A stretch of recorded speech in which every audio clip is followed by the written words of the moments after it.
আমাদের অনেক এজেন্সির স্টল থাকবে এবং সেই স্টল থেকে আমাদের হজ গমনের ইচ্ছুক ভাই ও বোনেরা পছন্দ মতো প্যাকেজ নিয়ে এই হজের কাজ সম্পাদন করতে পারবে। এই জন্য আমরা চাই যে সরাসরি আমাদের যারা হজে যাবেন তারা সরাসরি আমাদের স্টলে এসে আপনাদের পছন্দ মতো প্যাকেজ নেবেন এবং সরাসরি আমাদের সাথে লেনদেন করবেন।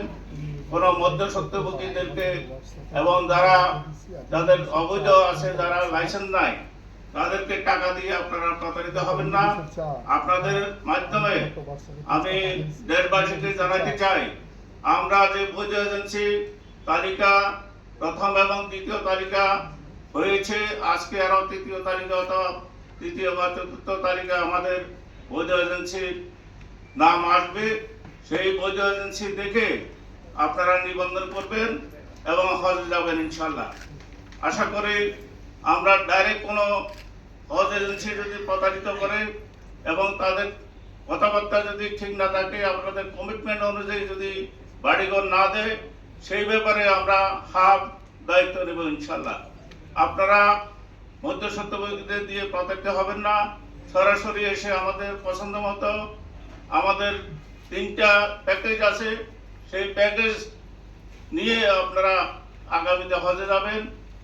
আমি সাংবাদিক ভাইদেরকে বলছি, আপনারা এই আপনাদের টেলিভিশনে এবং আপনাদের পত্রিকায় এটা আমাদের পরশুদিন 31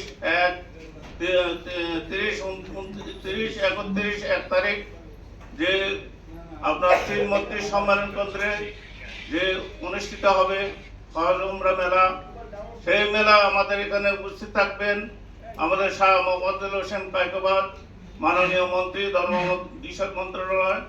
বিশেষ অতিথি থাকবেন আমাদের বিমান প্রতিমন্ত্রী জনাব মিলাদ সাহেব সহ Saudi embassy head of the deputy head of the mission এবং আরো গণ্যমান্য লোক উপস্থিত থাকবেন। তো আপনারা সবাই